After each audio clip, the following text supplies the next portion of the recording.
And welcome back, folks, to We'll Take It From Here podcast. My name is Joe. We got John over here. And you're listening to a show in which two dudes talk about life with the goal to make you think and entertain you. Today, we have episode 73. We have a cool-ass guest on the show from Pure MMA. His name is Pat Meyer. Before we get to Pat, though, I just want to say a couple things. Thank you for your support. You guys are awesome. You're great. We love you. You guys have been giving a shit ton of great feedback to us, and we love it. We appreciate everyone who listens and watches. Go check out our YouTube video, or YouTube videos, I should say, because Johnny here is killing it. And we have a new setup, as always. If you're coming back to the show, maybe you were used to just me and Dom with a phone. Now it's completely different. It's actually professional. It's actually watchable. But yes, we're also on Spotify and Apple, but you knew that here. Now, I'm just going to get right to our guest right here. Episode 73. We have a cool story for you. Actually, I don't even know. It's going to be a cool story, but I don't even know what the story is going to be about, which actually makes this a lot cooler. So welcome to the show, Pat Meyer, man. Welcome. All right, so we'll get right into it. And Fuck yeah. A lot of opinions kind of based on my story and how the martial arts community treats bullying, how the world in general treats bullying, but especially in the martial arts community. And I'm sure we'll have a lot to say between each other on that. Okay, yeah, for sure. So I was born with the umbilical cord wrapped around my head. I was born purple. Shit. When I was 4 years old, I developed epilepsy in my left frontal lobe. I'd have like 40 seizures a day. Whoa. Between the age of 4 and 9. Excuse me, 40 seizures a day between the ages of 4? Up to 40 seizures a day. It was really bad. Holy shit. Yeah. So I got fucked with a lot as a kid. Okay. And you can't blame kids for that. Like, I would fall on the floor in class in the middle of reading a book and piss my pants. Like, damn, seizure dude. on the floor. So this shit was happening in school too. Yeah. It was holy fuck. An all day thing. Like, yeah. I was wearing pull-up diapers in second grade. Okay. Like, but there's nothing. So basically, there was just like you couldn't control your bowel. Like you didn't know. What would happen. I'd black out, and a lot of that time of my life is blacked out. So there's things that you might ask that I might not necessarily remember the details of. But yeah, your muscle spasm, you black out. They'd last. Mine were typically like a minute and a half. In a seizure. Then, fuck, dude. So really, like, start off the show. Yeah. That's like no, but dude. What was like, so you're saying you said you don't blame the kids, right? You were bullied, right? Or because of what was happening, they probably didn't know what was going on, right? Yeah, being that young. I mean, it was always specific kids mostly that would mess with me. Yeah. And like, they were dicks, but they probably had issues of their own. Yeah. Was this something though that you like obviously at some point something becomes normal, right? If this is happening up to 40 times a day. Yeah. Is it something that you just like when it happened, you would get up and then like, were you able to like, was there a lot of trauma there, especially when it would happen in school, or were you just like, oh, okay, that happened again? Like, I mean, it sucked, and they'd kind of usher me right to the nurse's office, which now they wouldn't do. Like, they'd just tell me to walk off to the nurse's office by myself. Now, really? Now, if a kid has an IEP, an aid's not allowed to leave their side. Like, yeah. They wouldn't do that today, and a lot of the things teachers did, they wouldn't do today. Okay. And like, I remember one time specifically. You remember playing popcorn reading as a kid, where like you'd pop it to the next person. Yeah. And they'd say corn, then they'd pick up where you left off, and I could never focus on that because I definitely had ADHD as well as a kid. I could never focus when we were in that circle. Mm-hmm. I never knew where the hell we were. Mm-hmm. And the one kid that messed with me all the time would always send it to me because I'd pick it up and like I'd stutter and I wouldn't know where we are. And seizures are often stress induced. Mm. So I remember this one time vividly. Sent it to me. I had no idea where we were. Yeah. Started getting dizzy, had a seizure. Wake up and the whole circle's laughing and like the teacher does nothing about it. The teacher did nothing about it? No, like it was just different times back then. Like, when did you go to school? Like, I graduated high school in 2009, so this was between. So you're 33 years old right now. 32. 32. Okay. So you're younger than me because I was just trying to place you because for me I witnessed one person having a seizure in health class because what set him off was like a graphic thing. Yeah. And like I just remember everyone was like, "Oh my god!" Like it's funny because the strobe lights, that stuff is really rare. I think it's like less than 1% of seizures are induced by right lights, but that's just from Pokemon in South Park, like that's the Porygon episode. Straight where people go with it. Wait, what's the South Park episode? What's the South Park? I know the Pokemon. I think the South Park episode might have just made fun of the Pokemon episode. Oh, okay. Or no, Kenny. Something with Kenny. We'll have to watch it. Yeah, definitely for sure. Go back and watch it. Figure out something with Kenny having seizures, and I think he kills him. It might have been the Pokemon episode. Got it. Okay, got it. Did you make not like lighthearted of it, but were you kind of like, oh, hey guys, or was it like full on serious? Because like I can't imagine, for me personally, like anyone laughing at somebody for that, because that is. Yeah, I mean that was kind of situational. Like sometimes I had to pretend to laugh it off. Yeah. Like sometimes it was a funny situation. Like I was playing video games with my brother and a couple of his friends. I face planted in a bowl of cereal. Damn. And like you can't not laugh at that, especially in hindsight. I don't remember exactly.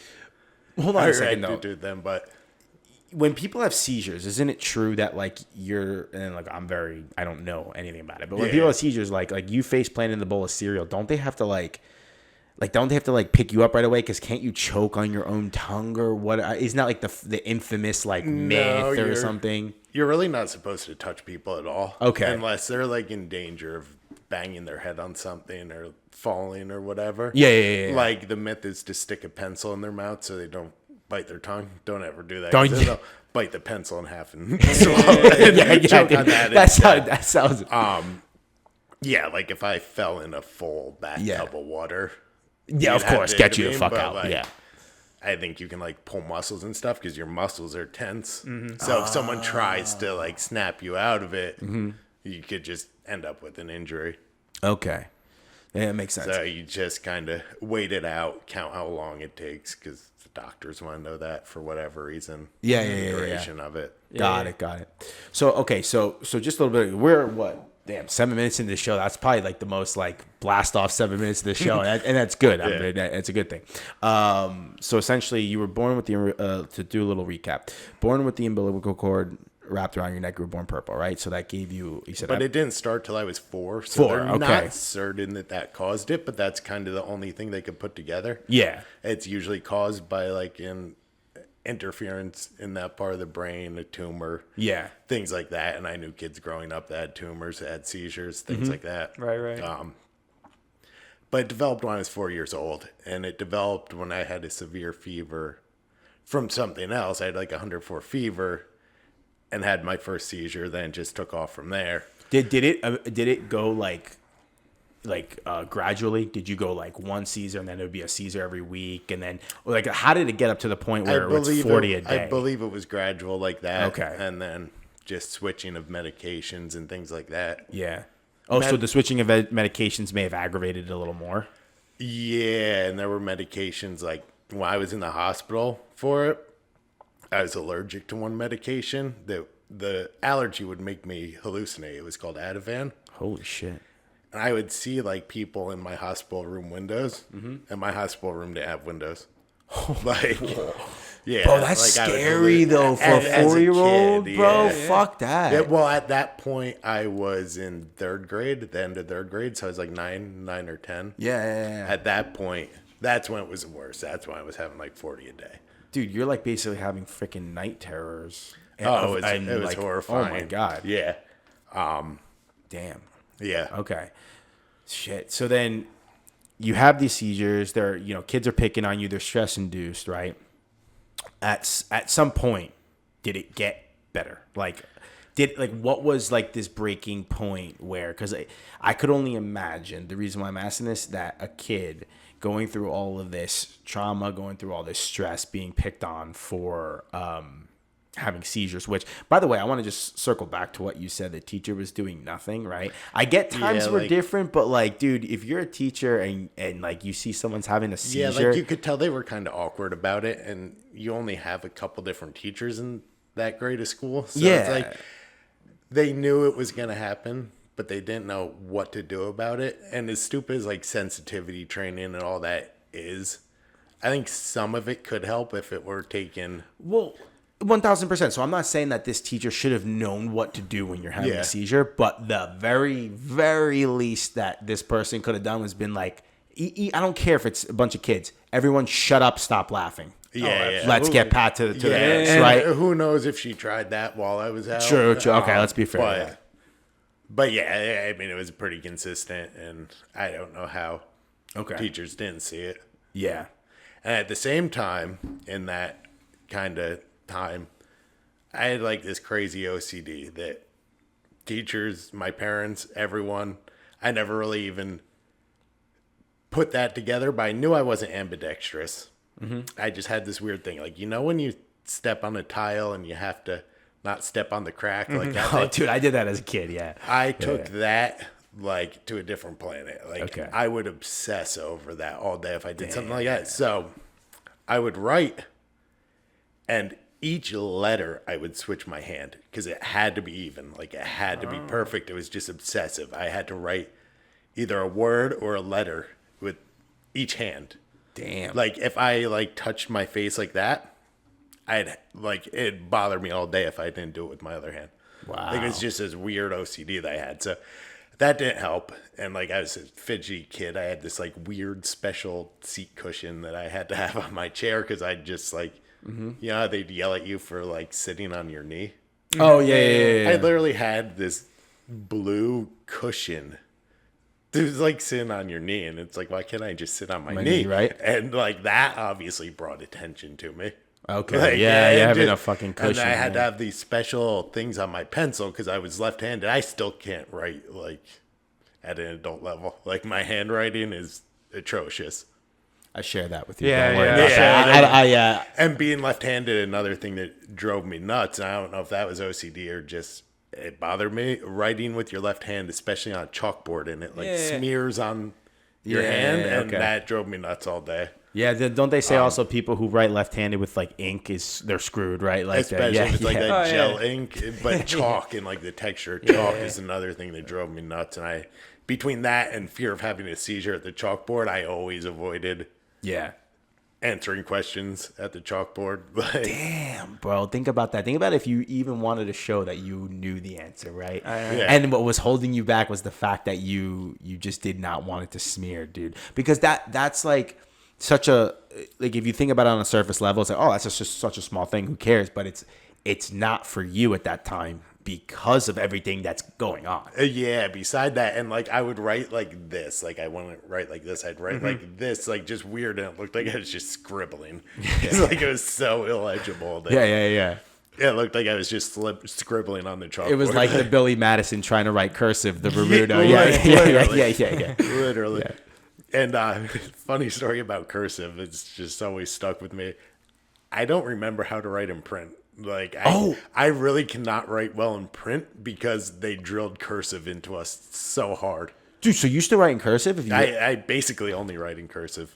Like, I think you're the only one that I've met that's a thing. I cannot write well in print at all. No way. I literally, like, one line at a time, write like a child.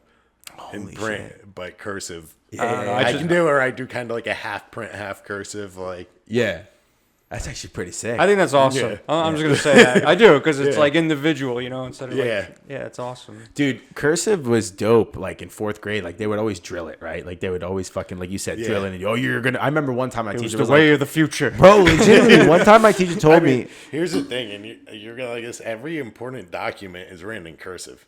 Yeah. The Declaration of Independence, all cursive. Constitution, everything's written in cursive. Yeah. So it's a good thing to know how to read cursive. Oh yeah. We're gonna need that. Yeah, for sure. I remember one time in cursive, like, you know how the A is like basically just a lowercase a in print, but you make it big. I remember one time I would start the sentence with an A, and then one of the girls that always had to correct, like we would like peer review the papers. She would always be like, hey, make this a capital. And in my head, I'd be like, what do you mean make this a capital? It's a fucking capital cursive. Hey, like, it's just bigger. It's not big enough for you. All right. No, so sorry. All right. So continue your story because this is very intriguing. So we were at the part, so you can't, you're scared to write on the chalk or anything. You don't want to. And like on top of the epilepsy thing, I had all these weird fidgety tics. Like, I couldn't sit still. I had this stupid ass cushion that made no sense, that I'd get messed with for that too. But like, would they physically beat you? The one kid, when they kind of stab you in the thigh with a pencil. Yeah. He'd do that. One time, and one of the worst things that happened to me, at least at a young age, I was on the monkey bars, and this kid was on top of the monkey bars, and this just shows how little attention teachers paid back then. He was standing on the monkey bars, stepping on my fingers. Bro, what the fuck? And I had to let go, and it was high up monkey bars. It was probably Yeah. 12 feet. Yeah. Holy shit. High up for a, I don't know, 60-pound kid. Yeah. Belly flop, knocked the wind out of me. Had to go home from school. I think I just told my parents I fell or whatever. Oh man. Bro, that's sad. Yeah. Because And I had two really good friends that would kind of get revenge for me. Yeah. really, yeah. Yeah. The vigilantes. I remember one time the kid kept fucking with me with his pencil in my thigh.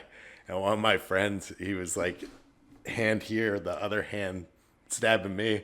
My friend just took his pencil and fucking rammed it into his hand. Let's go. My other friend sat behind him, and he'd stick the pencil on his seat when he was about to sit down. That's fucking hilarious.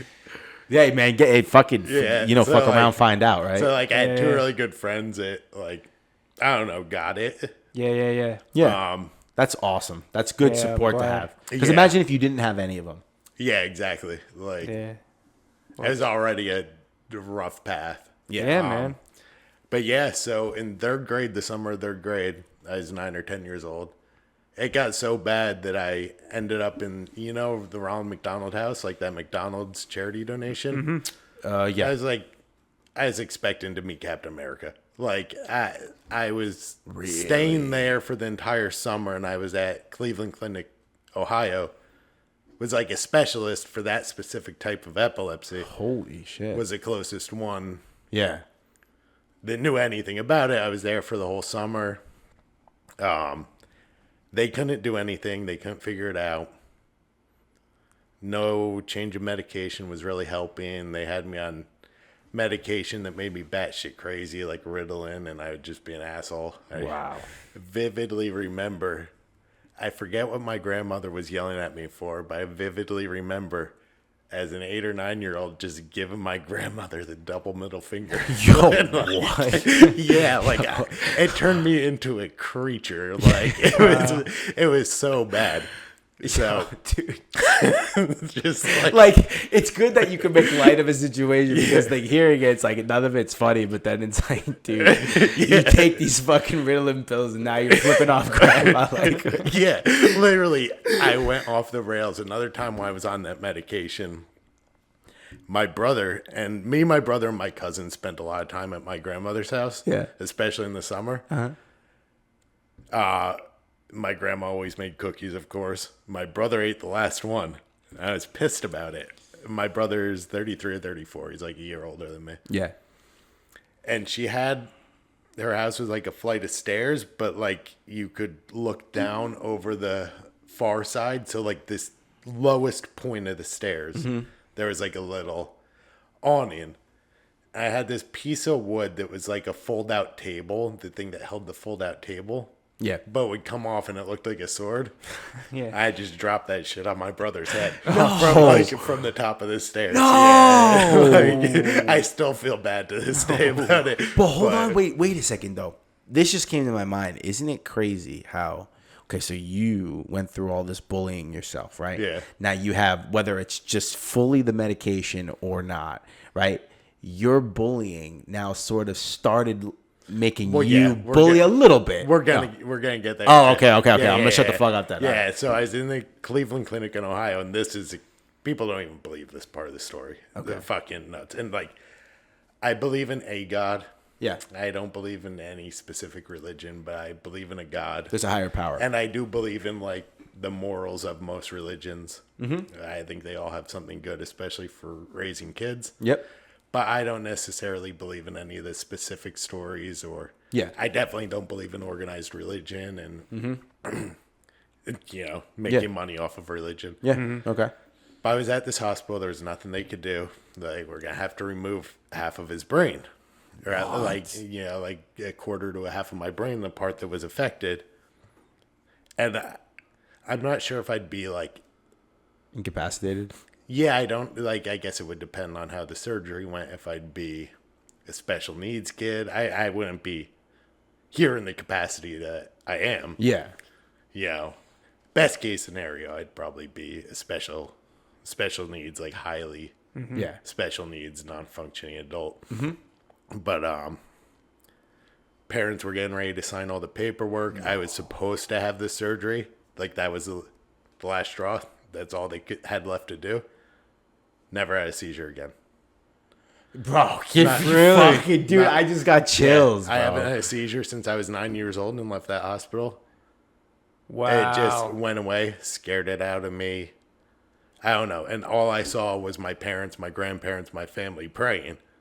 And like doctors couldn't explain it. Like how did that happen? Like it just gone. I haven't been medicated since I was 12. Holy gone. shit.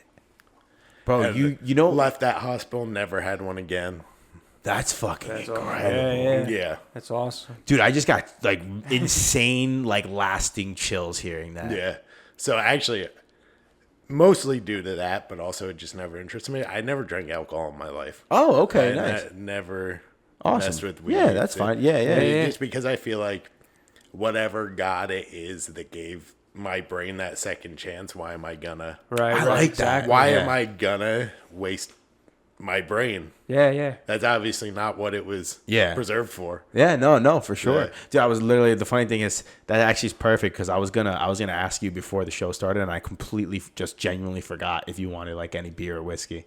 But it's like it was almost like it was meant to. It was Yeah, funny, yeah. And Dude. I bartended for a decade. It was the Oh, weirdest wow. thing. Oh, Like, so you never and, even like you never probably taste know, tested like, drinks? You learn to bullshit. Yeah, Like, yeah. Any restaurant industry, you're just a bullshit artist. But sidebar here, the thing that ultimately got me out of the industry, besides COVID, I had a really good friend that I actually met through Call of Duty. Okay, nice. And we ended up hanging out, like, got real close. Like, we were both going through some shit. We'd be on video games till 3 a.m, and we'd just bond. So we met a couple times, hung out, and like with other friends, like no weird shit. Yeah. like with other friends that we'd play with. And I was supposed to go to Penn State with them, Okay. just to keep them out of trouble into DD. Yeah. And I was like dealing with other shit and just really didn't feel like it, and blew him off and didn't go. Said like I forgot to take off work or whatever. Flipped his truck 100 feet drunk driving on his way home from that. Oh, And that fucked me up too. And I was like, Oh my being god. in that industry, I'm like, I'm a glorified drug dealer.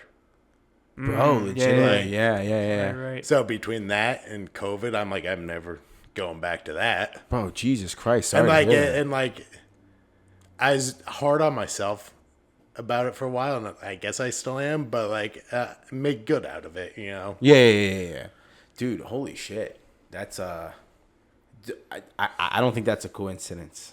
Yeah, like that's I don't- definitely like some sort of sign. Some sort of sign. I was miserable in that industry too. Like I wasn't Yeah. happy. As fun as it was, Dude, I good think as it is, I Yeah. need it out. no, dude, trust me. As someone who's been in this industry only for like a year and a half, man, I can see what people say when you stay there for like fucking 5-10 years and people just become numb and like absolutely. Yeah, I could see Oh that. yeah, because you made like a dramatic career switch too. Yeah, right? and that's what I'm doing right now. But like, I could see what you mean. Like, you needed out of that industry, 1,000%. Yeah, I can and see now that. like I work with kids, and ultimately, I do want to open my own jiu-jitsu school at some point. I'd yeah. like to teach because I'd like to keep kids from dealing with the childhood that I did. Yeah, And for now, it's like a stepping stone. I work with kids of all ages that I drive a school bus. Oh, nice. So, nice. it's a stepping stone. I'm kind of Yeah. learning to handle Yeah, 60 kids at once. If I could do it while I'm driving a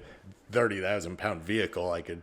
you could do. Yeah, I it. could do it in Yeah. a room full of Fuck yeah, jiu-jitsu geese. who are supposed to listen to you. I just never approached any of my coaches yet. Yeah, About teaching, about getting that experience. Ultimately, I will.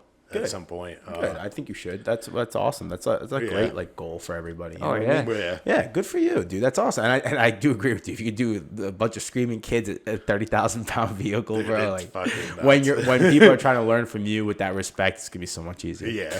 But one thing, a lot of cool things here that you said. Very sorry to hear about your friend that flipped the truck. But I mean, obviously everything happens. You know, like it got you out of the industry, but that's still horrible. Yeah. Like, I'm very, very sorry. I want to hear though. You were about to go on about how. So we left off on the story about how you never had a seizure again, which is incredible, and I do think that's God. I do think that's God. Like there's what no else way. Is that? There's like science didn't do it. Science didn't do it. No. I mean, you were right there. All you had to do was sign it. And science could try to take credit and say that like the fear in my brain, like they could try to take credit, but that's so unrealistic. And all I saw was praying. Like for sure. No, dude, think about this too. You know, you say it happened to you when you were 12, right? I haven't been medicated since I was 12. So then when did that? It went away incident? when I was 9. 9. Okay, perfect. 9 or 10, like the summer of 3rd grade. Yeah, for sure. So think about that. Your brain is not fully, but it's pretty well developed, right? You know, it's developing. You're having all of it. It's not like you're an infant anymore, a toddler. You remember everything, right? Yeah. So what was going through your head listening that you may have to have quarter or half your brain taken out? Yeah, I had... Like how scared were you? Through like even my early 20s, I had crazy nightmares about it, and like specific recurring nightmares. They're just like it's hard to put into words without rambling on the details. Yeah. I have actually started writing a book too, and cool. I started with the details of this reoccurring nightmare, and it's like 14 pages. It's just this nightmare. So, dude, that's I'm not gonna ramble on about that here, but like, I almost felt like a test subject. Yeah, right. I'm so used to things that like, kids are afraid of needles. Kids don't like getting blood work done. Yeah, I was so used to getting blood work done every 2 weeks, every week. I got excited for it because I knew we were going to Toys R Us after. So like, it just made me kind of, I don't know, masochistic, like sick. Like I got excited for blood work, and I'd sit there and watch it go through the tube because they did like the butterfly needle. And I loved watching the little roller coaster. Like it was. I imagine too at that age, like they make everything fun. I guess like they try to make it fun. Yeah, I'm sure they didn't tell you too. When you were gonna, like, what did they tell you that they were gonna do? Did they tell you, oh, we're gonna remove the problem, or were they gonna be like, oh, we're actually gonna go and dig out half or a quarter of your brain? I'm not. That part's kind of gray, and I'm not sure if like anyone really told me right away that was gonna happen. Mm-hmm. You could tell like all the crying and shit that it wasn't good. Something bad was going on, but I don't remember if I knew that was exactly the planet. What was going on. Yeah. Dude, that's such a mind Or if I really could figure out what half of my brain would cost. Right. Because, they say, like, parts of it will grow back, whatever. I don't know how true that is from that age. Bro, that's fucked. Like that's just the, no pun intended, but a complete mind fuck, right? Like, no explanation. Dude, but, like, to tell, dude, I don't know. I would hope they didn't tell you that they were going to take out your freaking brain. Yeah, I think if they did, like, they explained it in a gentle way. Yeah. Like, you're never going to have these again. I'd expect, like, to have a sort of normal life. Thank God. Literally. Because I agree with you. I think it's God. Thank God that he cured you or whatever happened, bro. Yeah. Dude, that's incredible. Okay, so you don't have seizures anymore, all right? Yeah. I'm assuming it's fuck yeah, let's go, baby. Like what's next? Sorta, but at the same time, like it kind of followed me through middle school. Yeah, and I thought middle school was like a fresh start because 3rd grade, then I got through 4th grade. Mm-hmm. I was like, all right, people just forget about it, and that same asshole kid carried into middle school. Like told my first crush, told everyone like. And like I still had like I was obviously behind with learning, especially math. Like I could not catch on with multiplication and division. I could do it all in my head, but as soon as they wanted me to do it on paper, I was like, that damn show your work. Yeah, It always yeah, gets exactly. you. Like I could do that all in my head, but I could never do it on paper. Right. Like, Yeah, but I did bet you- not understand division on paper, but Dude, 99% of this audience is probably like, fuck, I wish I could do it in my head. like, do you remember the Mad Minute? Did you guys that? have that? No, what's that? They had like a grid of multiplication tables. Yes, you had to do it in a minute. Oh, I love that- those. oh, Oh, my God. Shit ruined my life. Yeah, but you were probably doing it all in your head and like done in 30 seconds. And the teacher's like, but I don't see anything. But you weren't allowed to. Yeah, You'd yeah. get the question wrong if you didn't show your work. Yeah, So that, it's that was it. Like that show your work, man. Sucks. Yeah, that screwed me over every time to the point that I stopped even trying. Like, Fuck. yeah, like, and my brother was a super genius, like valedictorian, so I was held to a pretty high standard by Yeah. teachers, parents, everyone. Yeah. I was held to his standard, and I was a smart kid, but I was no valedictorian. Yeah, but you're. So because I had that standard to meet and I couldn't meet it, I was just like, fuck all of it. If a B minus isn't going to be good enough, then I'm just going to not try at all. Yeah. So I ended up just like the straight C, D student, high school, summer school. Like, Shit. like I just fucked up because it wasn't worth caring about. Yeah. But yeah, it followed me through middle school. I was like a weird kid. Like, I was weird either way. Like, Well, you're playing catch up basically. Yeah, yeah. yeah. Where all the kids and middle school, how fast everyone grows in middle school, just like developmental wise and everything. You're probably just like, well, I can't sprint that fast, so I'm just gonna yeah, and hang like and do what I'm gonna do. all the stories stuck with me of having seizures in class. Like, they didn't go away like I thought they would. Right. And then one day, there's this kid that my mom kind of made me be friends with growing up. He like lived down the street or something. A lot bigger than me. I don't think he really did anything wrong, but he was just pissing me off one day. I was like having a bad day already. He was pissing me off. I just railed him in the teeth. Knocked a tooth out. really? Like, just snapped. And like, I had never really Done anything like that. yeah, like, it kind of felt good. Like, dude was bigger than me. Yeah. Punched him in the teeth. He backed down. That was kind of a taste of evil for me. Oh, shit. Yeah. So he was messing with you yeah, just like because he was forced to hang out with you, basically. No, it was at the end of the school day. It was in school. Like, at this point, we didn't hang out anymore. Just like growing up, we were Right, kind of right. forced to hang out. Yeah, yeah. So like at the end of the school day, we're going to our buses, and he's just like poking and prodding, like whatever annoying thing kids were doing at the time, like, and I'm not touching you type of thing. Right, Just right, trying to right. be annoying. Yeah, like, yeah. bugging me. Yeah. Definitely didn't deserve to get punched in the teeth. But was punched. Yeah, but he did. And that felt good. And then that was like end of 7th grade, early 8th grade, maybe. About to go into high school. I just kind of started being more of a dick. Okay. Because I was sick of getting fucked with. So Right, to right. beat the bully, I became the bully. In high school, I started a fight constantly. I was constantly messing with people. It's not necessarily that I was a bully. Like, I want to pick out the little guy. But, like, I like to be the underdog. I'd pick out a senior as a freshman. Or, like, if I saw people, even my friends, messing with a special needs kid, I was throwing hands right there, flipping desks. Bro, Like, you- Oh, yeah. I was off the rails in high school. and You were I'm a the piece of Robin shit. Hood. The Robin Hood of bullying. bro. Yeah, right. Literally, and like, honestly, I was a total clown too in high school. Like, I was just an imbecile, like off the rails, goofy, obnoxious. Like, if I see someone I went to high school with, sometimes I do apologize.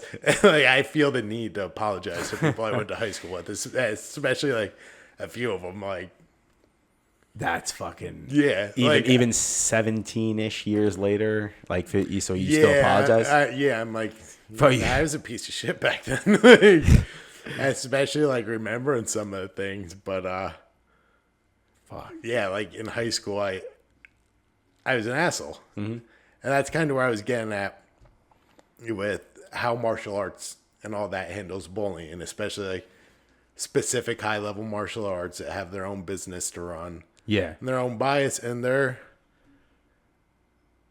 with 500,000 followers calling out a child who's being a bully, and it's not justifying the bully, but you're calling that kid out. You're bullying that kid.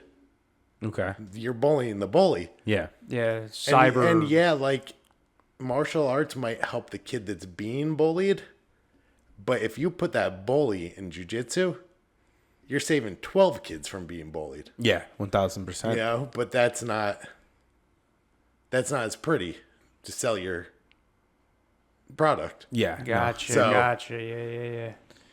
So instead, you know, you don't know what that kid who's bullying the other kid went through, and there's no justification for it, but you hardly even figure out what you're doing as the bully until years later.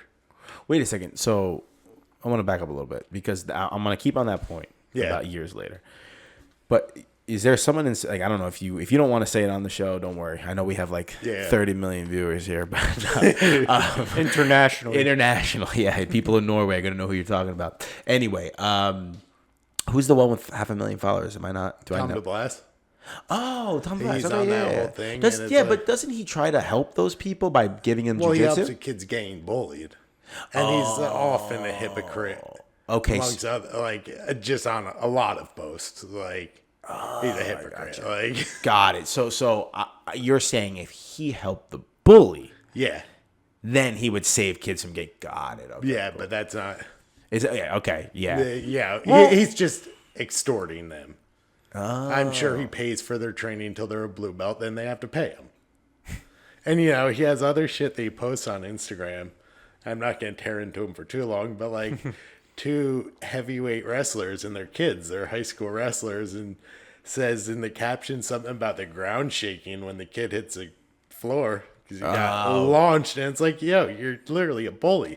But this is your marketing campaign to sell your school as anti-bullying, and then your next post you're bullying. You're bullying. a different Okay. kid. Like, Yeah. I see what and you mean. there's not just him, but there's a lot of hypocrisy in that for people that want to sell their school. Got it. Yeah. No, for sure. I mean, I could see. I could definitely see that. You know, at some point, you're gonna contradict what And you say. even posting that kid's being bullied to 300,000 people, like, Yeah, no. is that really going to help them letting the world know that kid's being bullied? Yeah, he Like, just they're got their already ass being kicked. bullied because they're unique about something.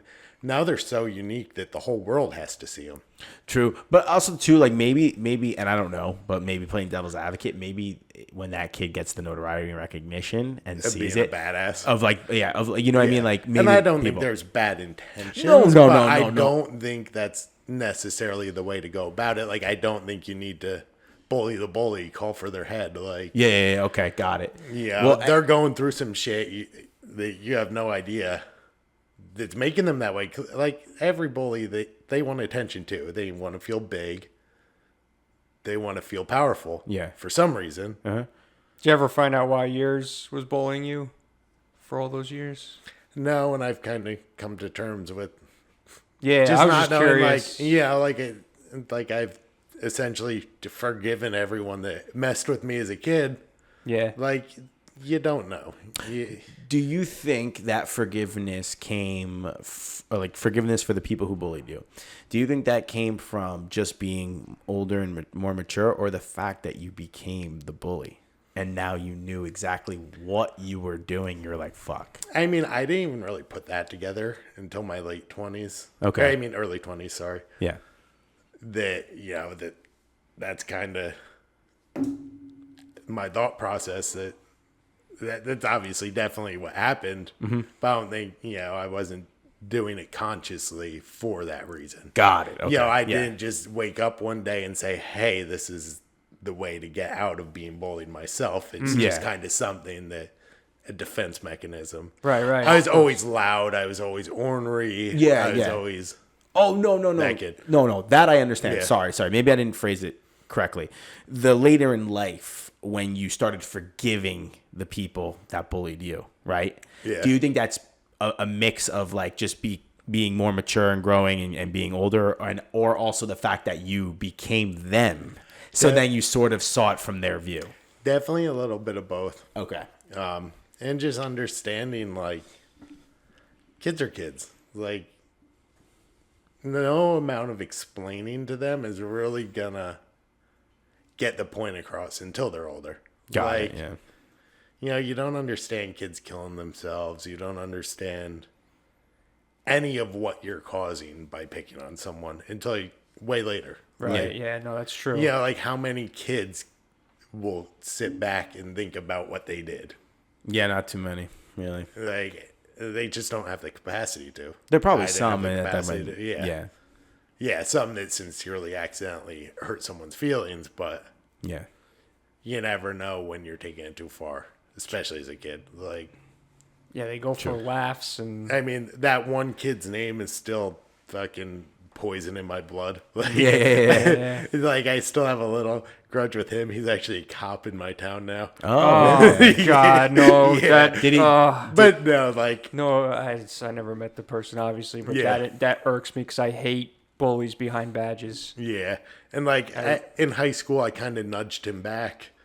So like even then, like I'd say, "Hey, what's up?" if I saw him Yeah. in public, but. Yeah, That's the only kind of grudge I held on to a little bit. Just like that name boils my blood. Dude, yeah, for sure. That's interesting. Is he I don't know if you know too much, but is he like better now, or is he like the bully behind the badge as John was referring to? He's always kind of had like a dick personality. Okay. Like like that hillbilly dick. Like I grew up in a real woodsy area. Yeah. Gotcha. This is just kind of that kid. Yeah, for sure. Okay, cool. All right, so let's continue. So high school, you're the bully, but you're like the Robin Hood of bullies. Yeah, kind of. And then what goes on from there? How does that progress? So I was actually talking to one of my friends from high school. I only have a couple friends left from high school. I've cut most of them off because they're who I'd get in trouble with, get into fights with. Yeah. But I was talking to one of my friends, and he never really put together why I did this. But there's a special needs kid that everyone messed with. Everyone stole his basketball. Fuck, dude, come on. And like he got hit by a mail truck when he was younger. Oh, jeez. And he was just off. Everyone messed with him. But see, hold on though, because in high school you're not a fucking kid anymore, and that shit boils me. Yeah, that shit boils me. Yeah, and I started to do something about it in high school. And no one really understood it until like they just thought I was a dick, and and I was a dick. I was a piece of shit. Like there's no excuse. You're like the Charles Bronson. I became a piece of. I was an absolute piece of garbage in high school. Like I was. Like driving a school bus is karma for me. Yeah. I've embraced it as karma when they mess with me. Yeah, I love it. It's straight up karma. But I don't know. I when you say a piece of shit, listen, they're making fun of a special needs kid that, like, in my head, like you said, it boils my blood. Dude. Like I'm the person that would like you would do, like just step in and say something. But people didn't really understand why I was defending that kid when I would fuck with everyone else. Like I would mess with everyone else, but that group of kids, like you mess with. Right. And no one really understood. I didn't tell people about the whole epilepsy thing when I got to high school. No one really knew. Like I kept that. Like I didn't want people knowing. Right, it was your fresh start. So they really didn't understand why I would defend that. Because I was a dick and I'd mess with everyone else. Why won't you mess with Jeff? Yeah. So we were at, that fair that M&M Mars does in Hackettstown. No, I don't know. They do like a spring festival or something. Cool. And my best friend through high school always got in trouble together, got arrested together once. Always got in trouble together, like inseparable best friends. But he said something to this kid, and he was always messing with this kid too. And it pissed me off. And he knew it. And he knew a little more history. I was like, dude, shut the fuck up. He didn't shut the fuck up. He got punched in the mouth too. Nice.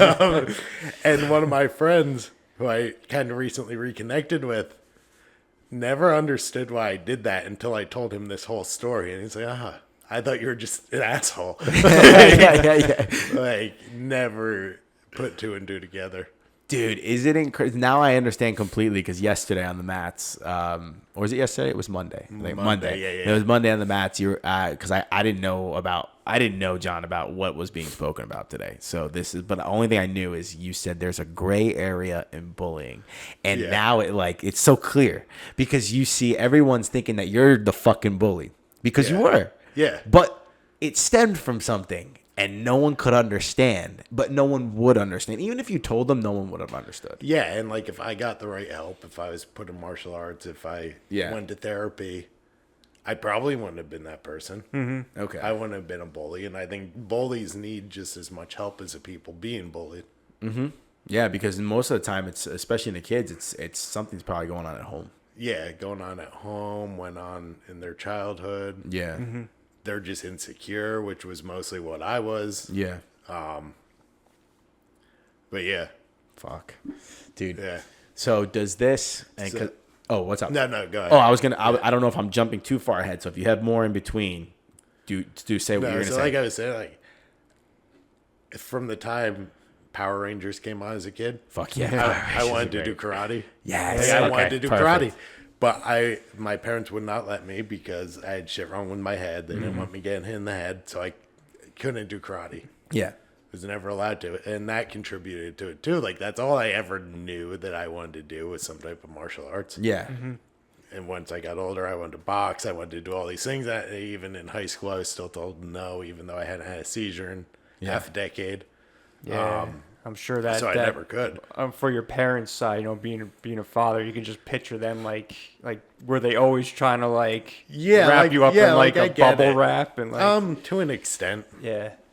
Like Bubble Boy almost. Exactly. Yeah. I was like, well, if I can't do this, I'm just gonna go get in fights, and do it that way. Right. Yeah. I'll train myself. Well, there's a will, there's a way, dude, and you found that way. Yeah, exactly. In my first fight, my freshman year of high school, kid had a bunch of older brothers, and we would either go to this Elks Lodge that was like half abandoned in the woods by my high school. It was this huge open field. We would go there to fight, or we'd go behind the high school tennis courts. Oh, they're just like prime locations.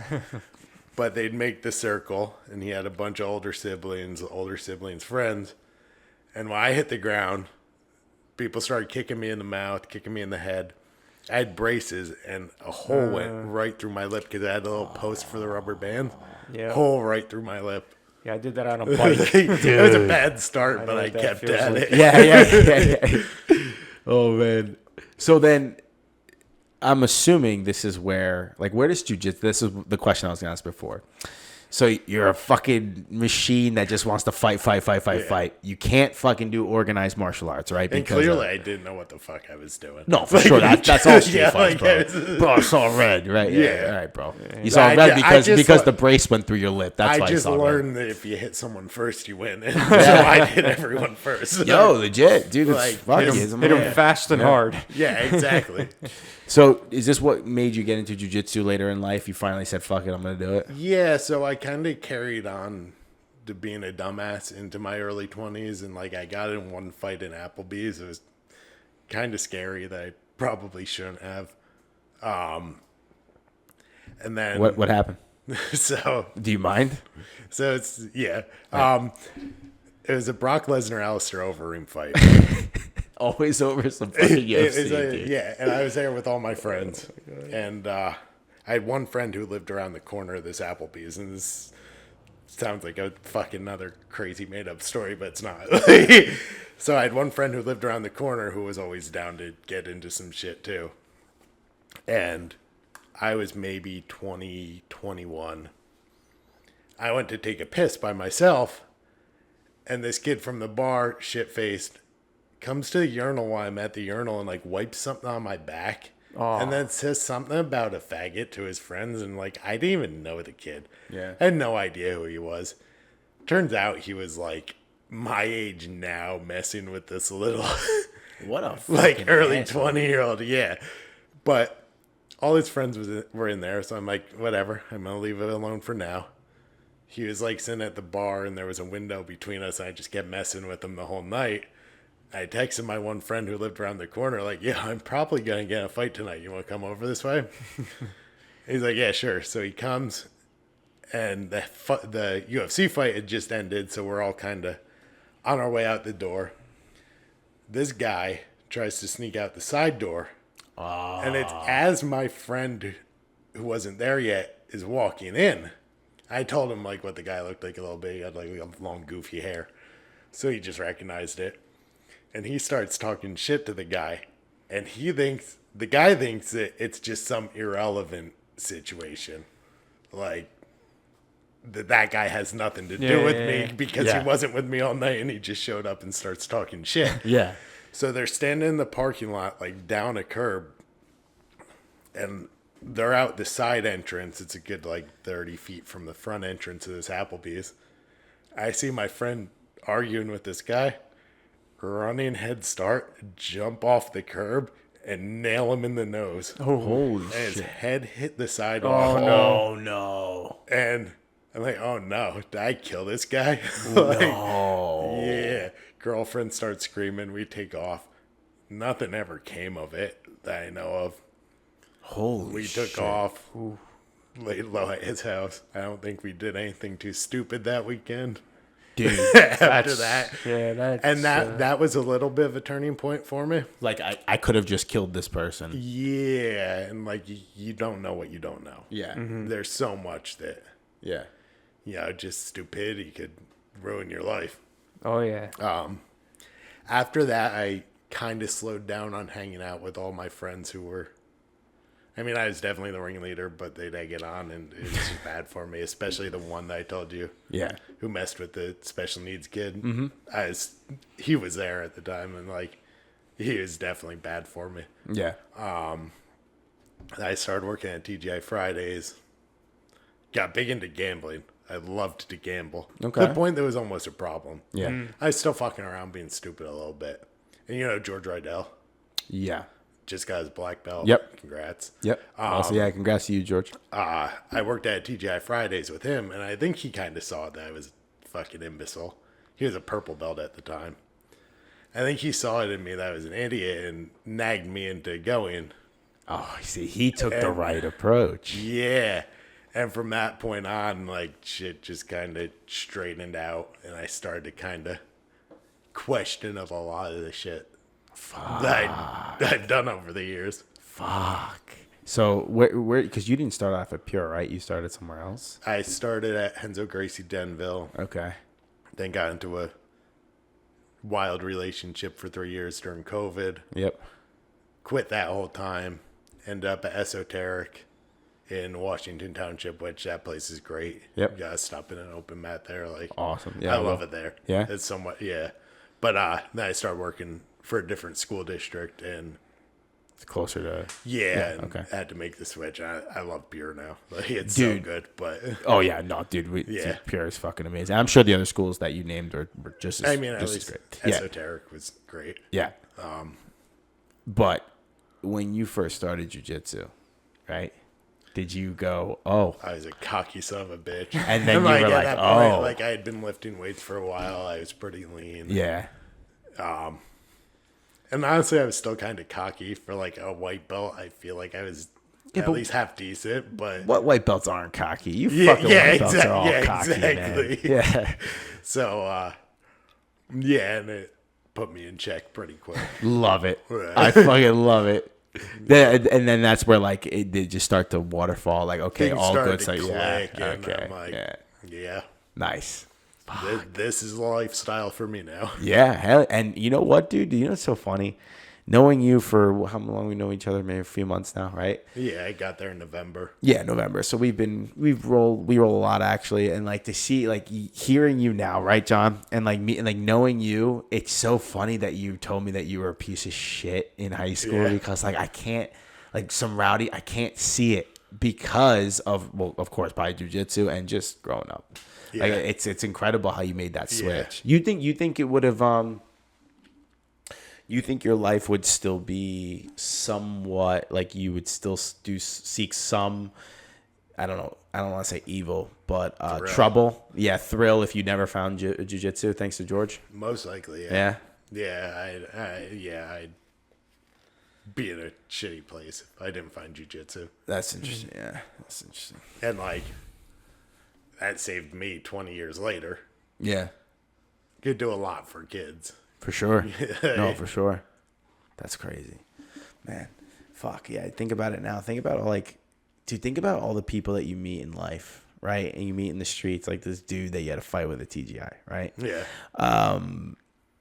Like what? Applebee's. Excuse me. Oh yeah, Applebee's. Sorry, Applebee's. Yeah. This Applebee's fight. Yeah, even worse. That shit happens. Dude, imagine though, all right, so thank God nothing happened to the kid, right? Yeah. But yeah, okay. Imagine picking a fight. Now, I'm not saying anyone that in any of these places that you've trained at, especially Pure, would be the one to just wipe something on your back. That's not what it would be. But imagine if you accidentally fucking picked a fight with the wrong dude. Like now knowing what you know about what could happen. Yeah. Isn't it incredible how you pick fights and you could pick the wrong fight one day, man, and that's it. And there's no tapping and there's no mat. There's concrete in your head. Yeah. And realizing that's a right. scary reality. Right. Like, you don't know what you don't know. Oh, fuck. Dude, that's incredible. Well, I'm sure that guy got real humble real fast when he Bro, woke up. He probably woke up like, what the fuck happened, dude? Yeah. Dude. So, as a purple belt, what's been your favorite thing about your journey so far with jiu-jitsu?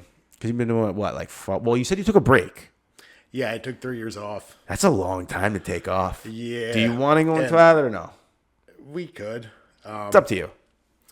And honestly, I came back cocky as shit too, because I took 3 years off, went to esoteric after a bad relationship, and I was like, I have to sign up to compete just to keep myself here so I don't lose my fucking mind. It was pretty rough. Yeah.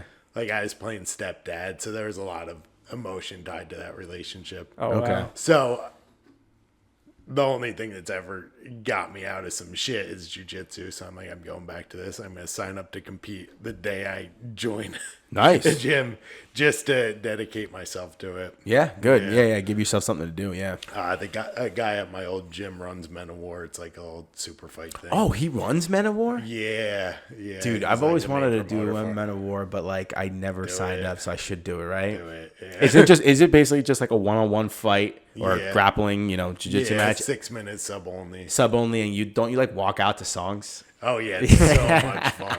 It's so cool. It's like WWE, bro, but with jiu-jitsu. Oh, that's what Jay Cuz did. Right? Yeah, Jay Cuz did do that. Yeah. Got choked unconscious. Yeah. I'm call him out right here. Oh, he called himself out, but yeah, dude, he did. Yeah. Bro, he told that story on this podcast. He said I'm just not gonna fucking tap, and then he's like, then the next thing I knew, I was waking up. But for him, he was a 2-stripe white belt, and he signed up against one of Tom DeBlass's blue belts. Yeah, yeah. Well, and I give him a lot of credit because he did mention that in the story that he had to fight up, right? I keep saying fight, it's grapple, but fight up, spar. Yeah, I up. always hate calling it that, but Because so much it's not easier. fight. It's so much easier to call it that. And if you just say roll, people won't know what you're talking about. dude, people don't know shit, dude. Like it's a grapple. battle. So what do you call it? But then you get those actual MMA guys and you say fight and they're like, bro, you're not fighting. It's like, okay, yeah, I know I'm not just fighting, to say that, but it's just easier to say. I hate the terminology too, but It's just the only way. Yeah. easy slang. Exactly. Call it a battle. Yeah, battle. Yeah. Yeah. A war. Yeah, we'll call it something crazier than a fight. Dude, they had some sick editing on one of their posts to promote Men of War that was coming up,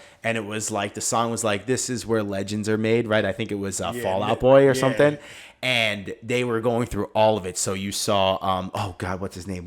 Nicky Rod. No, not Nicky Rod. Because he got his kind of start there. Oh, really? Yeah. No, I not Nicky Rod. Him and some other behemoth went off the stage, and it was just. Oh, maybe I insane, did see that then. Yeah. And then Kai ends up being fucking silver medalist 2 times, dude, and he comes from wrestling. That's pretty sick.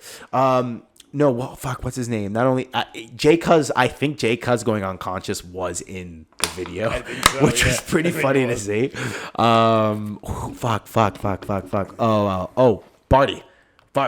Oh yeah, Bart was in there, and then I think it was when he subs him, and then he goes up to Adrian and gives the 3 high five. Mm-hmm. Dude, it looks fucking sick, dude. Yeah, it's a really good production value. It really is, good yeah. Promotion. You can make a few dollars off it. Oh, you can? I mean, if you sell 10 tickets, he gives you $5 a ticket. So it's right, like, yeah. I mean, it's better than paying for IBJJF. Yeah, sure.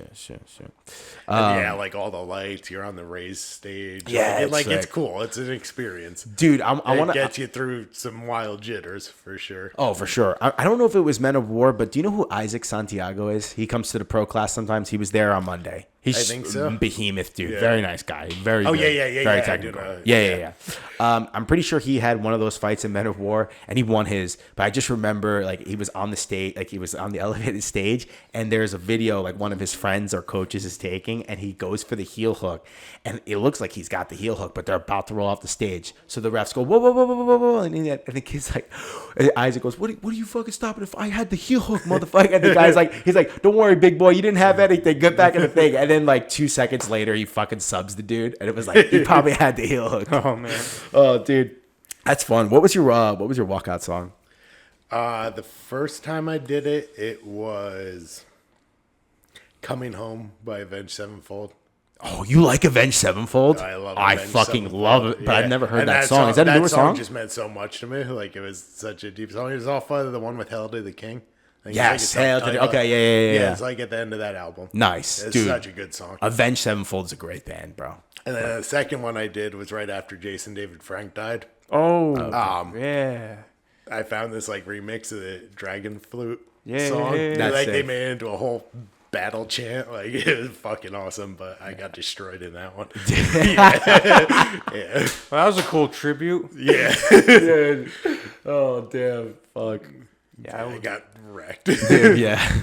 No, I mean, I didn't get submitted, but I just got dominated the whole match. Yeah, dude. Heavyweight's not a fun place to be. No, dude, how much you weigh? 260. You're 260, Yeah. bro. Between like 250, 260. But Dude, I knew you after were- a certain point, it's like you just got to take what you can get at heavyweight. Like, But dude, like I knew you were a big dude, but I didn't expect you to be 250 or 260. Yeah. That it does make sense when I can't fucking when I move you. got back to jiu-jitsu, I was like 315. Like when That I was- no, this is not when I it met was- you. Okay. No, when I went back to esoteric, I was down to like 240 for my first Man of War. Jesus. And then just, I don't know, blowing back up for no reason. Dude, you going against you heavyweights is just fucking my goal is always do not like I always go top game. Yeah. And it's like don't go on your back. Don't go on your back because once like if you get a good skilled big dude on you past your guard or whatever or Yeah, even which if is- you're in half guard, dude, it's like Christ, this guy's huge. Which sucks for me too, being a heavyweight, because I like guard. Yeah. I'm a guard player. But that's I'm much interesting of for a top heavyweight, game, though. yeah. No, but that's I mean, I interesting. started jiu-jitsu in the 160s. When I Oh started. wow. For real? Yeah. Jiu-jitsu made me fat. No, because you know what it is? Jiu-jitsu actually made me fat. Dude, that's I don't like training with food in my stomach. And especially if I'm going to a night class, I'll try not to eat much all day because I'll feel like shit Yeah. with food in my stomach. So by the time I leave jiu-jitsu, I'm just ravenously hungry. Yeah, it's Just true. binge eat when I get home. Yeah, it's true. That's dude. what Remo said. When Remo, Remo went like he was doing his intermittent fasts and he was going like I think it was like 8. He one time he went until 8 o'clock at night with that, or 6. I could be misspeaking, and he almost passed out on Route 80, dude. Oh, wow. Yo, Adam, did you ever hear that episode? No. Okay, I I'll think have it's to go back and listen to it. episode 53, I believe. It's with Remo. Definitely want to listen to that story. Him and Mark Ramo, I think. Or Remo, I think, last name. But Mark, who goes to Pure as well, who's been lifelong friends with Remo. You've got to hear that story about when Remo decided to because he lost fucking 70 pounds, right? Yeah. And he decided to go longer without eating, and he was coming home from jits, and he just fucking almost passed out he almost passed. He pulled over. Everything was fine. But the story is basically just, you have to hear Remo tell it, but he being a cop, he knows like all the medical terms, like, okay, I'm gonna refuse medical service from the thing, everything's fine, dude, like I don't want anyone from my department here, can I just go home? It's literally that exit. Yeah. And then all of a sudden he would told him that, but at first he's like, okay, good, I'm good, like I'm gonna go. And then all of a sudden he just saw the cavalry fucking show up for him because Mark was like, one of your boys is on 8, he's about to pass out, you gotta get over there. Like, and everyone's just fucking coming. You gotta hear the story. Oh my god. But That's yeah, great. yeah, that's thinking of that. Like you said, you don't want to roll with food. Because I used to do karate, and I wouldn't eat either, and I realized that like I had like no energy during class, and like you know after working all day, it's like tough to balance. Like especially after work, between work. Yeah, Bro, it's so tough. And then I would treat myself. Right now to diet, I have to plan my whole week of food. Are you dieting or not? Just try to. So what is your goal? I'd like to be in like whatever's right below heavyweight. So I would think have to go. IBJJF, it's like 214. Okay, yeah. Anywhere Fuck yeah, else, go it's for that. 205, yeah. Dude, that's gonna be good. Like, You're gonna look different, man. Yeah. Yeah. But yeah, I've been like all over the board since I started jiu-jitsu. So but now you're 250. Yeah. That gives me a good, dude. I don't understand why, man. I always think people are either bigger than they are or a lot smaller than they are. Yeah. But at 250, Yeah, I get that. yeah, like I don't really know. It's hard to really gauge people. The only one who's like really like is that 280 is like Nick Gardner. That dude's a fucking giant. He's huge. He literally is a huge. giant. No, he literally is Yeah. like 6'7", 6'8", 280. Yeah. Like that's like, come on, man. Like Yeah. trying to like shoot a single on him, it just doesn't work. Like, dude, this weight class just sucks. It sucks being a heavyweight. Yeah, It's you're so the trash. small dude. Fuck that. Yeah, dude. like my last opponent in Mount War was 330. Fuck that. Yeah, he was like, Bro, I was and he was good. He was technical, heavy. Like, Bro. can't take anything away from him. He's a big boy. bro, And, that sucks. yeah. Bro, I was talking about this with Joey Campese today. Shout out Campese. You're the best. If any of you folks want to do privates at Pure, do it with Joey Campese. We were talking about cutting, right? Because you know Phil Haas, UFC fighter, Phil Haas. Yeah. Were you there at the pro class a couple weeks ago when he was there? Yeah. Okay. Yeah, I didn't roll with him. No, Yeah. dude, I rolled with him, right? And dude, first of all, just like a statue, okay? Right. Definitely walking around like 6'1" maybe, but like maybe 5'11", but 215 had to have been. Yeah. Like completely ripped, probably like 6-7% body fat, like ridiculous, just monster. And I'm thinking to myself, and like someone told me afterward, like his legs were like, you know, he had arms like legs and legs like tree trunks, right? Yeah. And then someone was telling me, he's like, oh yeah, he fights middleweight, dude. He actually just fought Prudential. 185, right? Which is 185. And I go, what? I'm looking at this dude, right? And I'm looking at me because I fluctuate anywhere from 180 to 178 to 182. And I think right now maybe I'm at 185. And I'm like 5'8", 5'9". And this dude is fighting, like, and you know how they cut. Like they cut to it and then they drink water and they're back up to their walking weight. Mm-hmm. And I'm looking at this dude. I'm like, this motherfucker fights 185. And then someone told me that's actually, and this is not a slight on him. It's just the physicality. Like UFC fighters at 185 are like, there's ones who are bigger than him. And he's the smaller, quote unquote, like you. That's what made me think of that. And I'm like, dude, there's no fucking way people cut down to my weight being that fucking big and he's the small, quote unquote guy. Yeah. No fucking way. And apparently it's true. Because apparently Islam, who fights 155, apparently he's like 6'2". Yeah. Bro, fuck off, dude. Yeah, how do you even physically do that? Dude, how do you do height? that? Like, I'm 6 foot, and I can imagine being... 155. At this point, I can imagine 155, being yeah. under Skeleton. 200. Legitimately. Someone told me that at my weight or at my stature that my best would try to be dropping to 145. Bro, I would look That's stupid. emaciated. That's No, but stupid. it's true though. But Yeah. it's like, but I would look emaciated. Yeah. I would look like I'm sick. Yeah. Like, fuck and that. they all do it. Weigh-ins. Yeah, they do. Like, Yeah. they You remember all Conor? do it. You remember Conor McGregor when he looked Yeah. like he was like a patient or something? Yeah, like, was dude. that the one where he took Viagra before?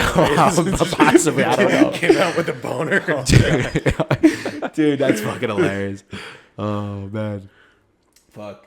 Oh, dude, we got an hour and 10 minutes in. That was good, man. That's fucking Not bad. Yeah, not bad at all. You got an incredible story, dude. Dude, man. right off the gates. Well, first of all, thank you for sharing that because that must take a absolutely. lot. Especially, that's a lot of childhood trauma, dude. Yeah, it's something I bottled up for like. I just feel like a I long would time. have been your best friend back in the day. And it's like that was always my mentality. Because even as a kid, I remember we had a special needs guy in the neighborhood come and collect recyclables, and I used to just sit at the stairs and just talk to him. Yeah. Until he and it's just like.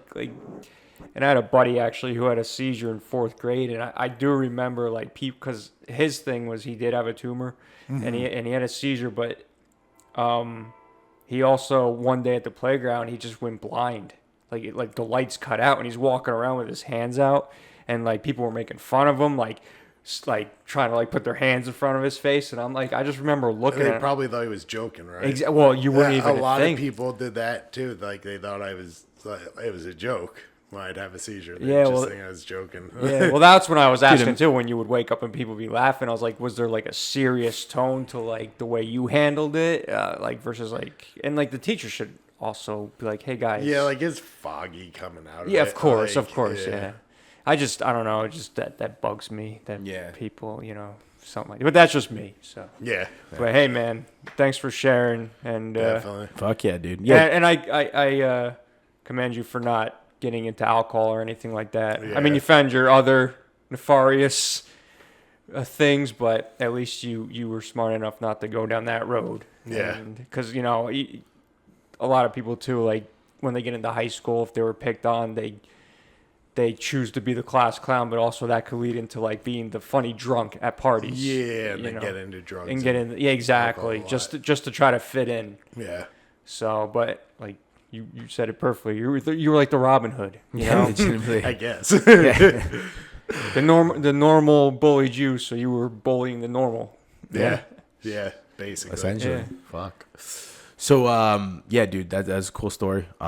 It probably feels liberating to like, well, I know you said you've been telling it to other people and you've been releasing it. It probably feels a lot better, to get that shit out. So I'm happy that you're doing that.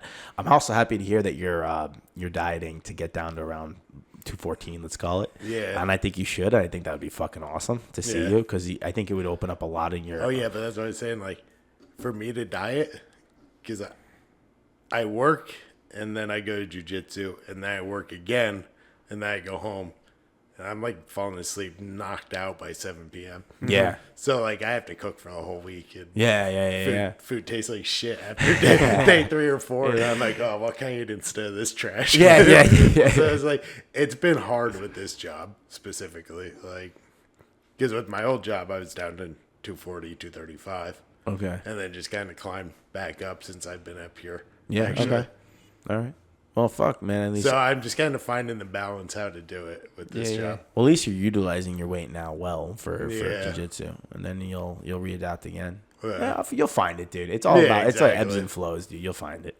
Good Yeah. stuff. You have anything like any last remarks or just anything you want to like tell people or anything? No, nothing. Any advice to like kids or anybody like being bullied or anything like that? If you can get into something that gives you confidence, whether it's martial arts or playing an instrument, anything that'll give you confidence. If it's something you want to do, just do it. Yeah. Find a way to do it. Yeah. And I always say, if you ever see anybody being bullied, just be their best friend and look out for one another. And that's not the norm. Do not bully anybody. That is not the norm. Something's either going wrong in their life and they're just finding an outlet. But, be the superhero. Be the hero. Be the Batman of the playground. Yeah. Basically. Yeah. Batman and the Green Ranger. The Green Ranger, man. Those Yeah. were my two Yeah. idols. Be the Batman and the Green Ranger. That's it, man. Call the Dragon Zord. Yup. That's awesome. That's great. Awesome. Well, folks, you heard it here. Episode 73 with Pat Meyer. Really cool, interesting story. Awesome. Please share. This is definitely a very important one because bullying is a big issue. And if we can get people, like Pat said, if you can help the bully just as much as helping the victim, that's how we solve the problem. Hope you enjoyed the show. We know you did. We'll see you back next week. We love you guys. Peace out. Peace.